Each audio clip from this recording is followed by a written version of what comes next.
Hi, how you going? It's Sharon back again from the Vitality Fit program, back with my 5th video of the 7-video series, helping you to understand what it is that you need to know about yourself and about your mindset, how your brain works, in order to get the very best results that you want from your health, your well-being, your weight loss journey, your journey to improve your energy levels, increase your fitness, and to feel great about your body. So today's video is all about language, and that language is going to relate both to the language that we have internally, so what we say to ourselves, and the language that we use externally as well. Language is one of the most important things for us around getting results, because whatever we say, we will become. And essentially our words are a representation of what's really going on inside our mind. So for example, I remember when I was losing weight, I remember that I used to tell myself a lot how upset or how unhappy I was with the reflection that I was looking at in the mirror. So I'd constantly, well not constantly, but I'd stand in front of the mirror, say when I was getting ready to go out, checking out my outfit, making sure that I looked okay, or at least that the clothes that I was wearing sort of matched or coordinated. And I remember telling myself just how ugly or how fat I was, or how underwhelmed I was with my own appearance. And this wouldn't help me at all. It would set me up to feel miserable for the rest of the evening. I'd be repeating those words to myself internally in my head all night, and it would affect the kind of night that I'd have. I'd often not be a very excited or happy person to be around, and it was really quite upsetting. And so I remember thinking to myself at one point that the words that I was saying to myself were really not helping me. They were really creating this really unresourceful and really sort of negative environment for myself. And I remember having a realization about the fact that, hey, I'm the one who has to live with myself.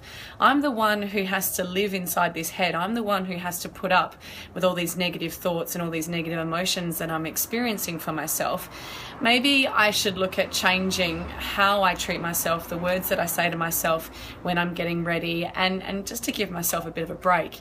So I wonder if you ever have experienced this for yourself. Sort of fast forward to quite a few years later, and I now use my language in a much more resourceful way. Say for example in my training, some of my training requires me to spend a number of hours on the bike, and I have to say it's not the most comfortable of things to do, especially when you're getting used to it and your body's just adjusting to sitting on that one spot for several hours.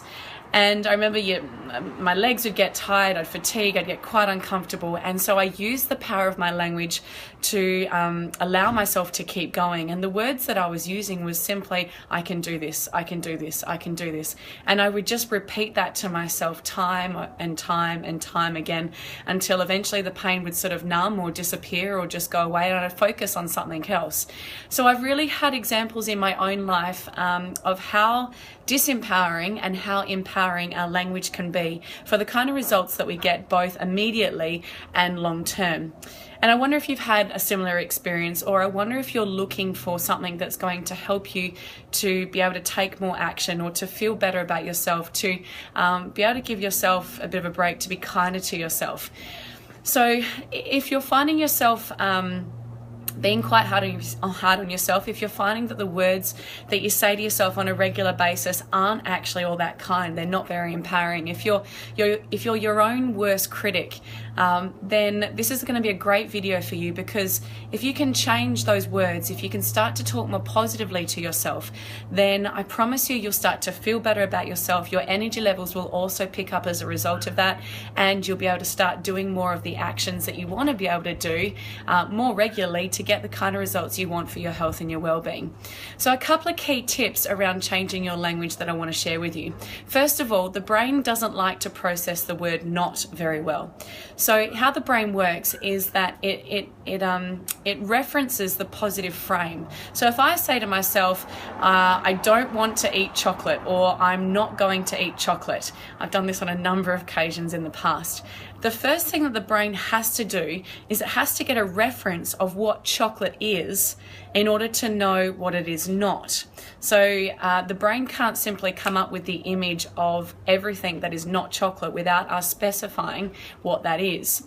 So it's a really poor command to give ourselves, is to say to ourselves that we're not going to eat chocolate, because the first thing that comes into our mind is chocolate. And therefore, if that's what's in your mind, guess what you're going to crave, or guess what you're going to feel like having, and that is chocolate. So the more that you're saying to yourself, I don't want to eat chocolate, or I'm not going to eat chocolate, the more that the brain processes that image, and the more likely it is that you're going to want to have it.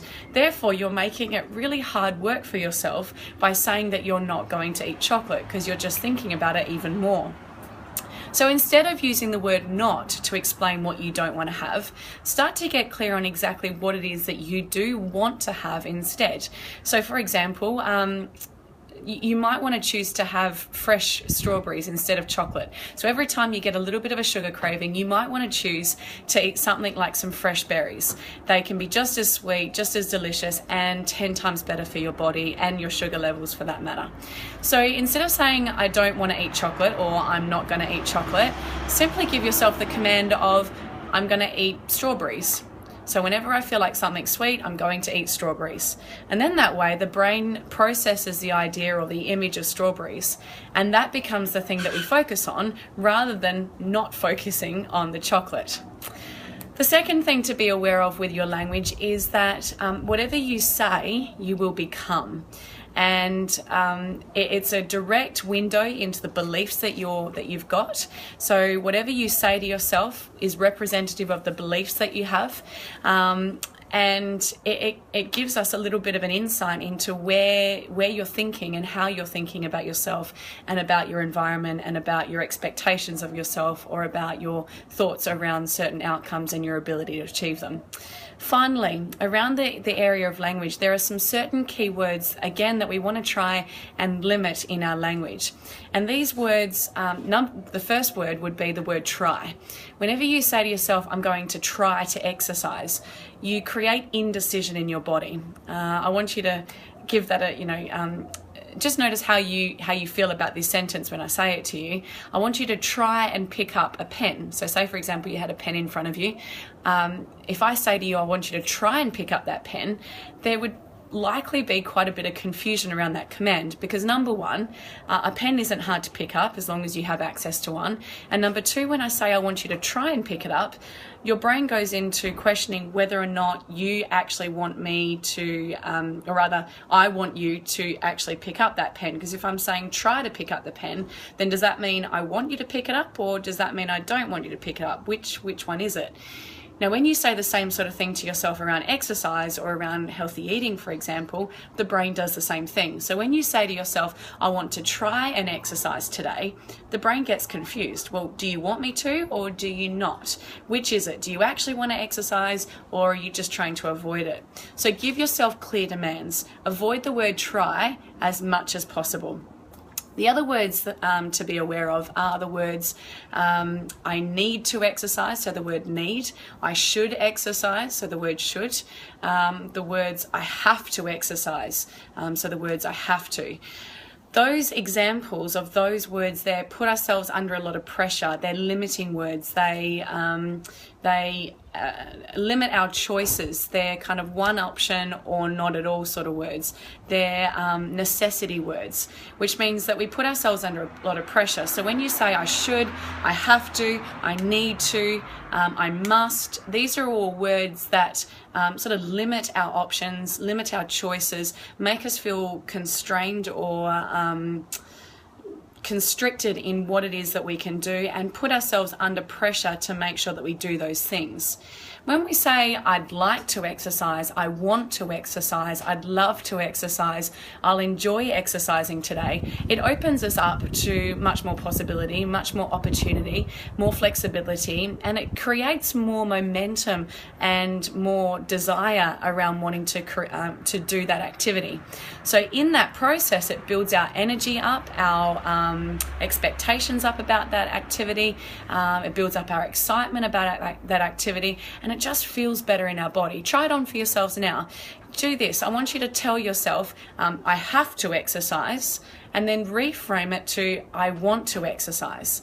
And notice how different that feels in your body, and how much more likely you feel like you want to go and exercise when you say the words, I want to go exercise. Now, I'm aware that this is just a very short video, and I'm just giving you really just the tip of the iceberg around different language patterns that you can use around creating the results that you want for your own health and well-being.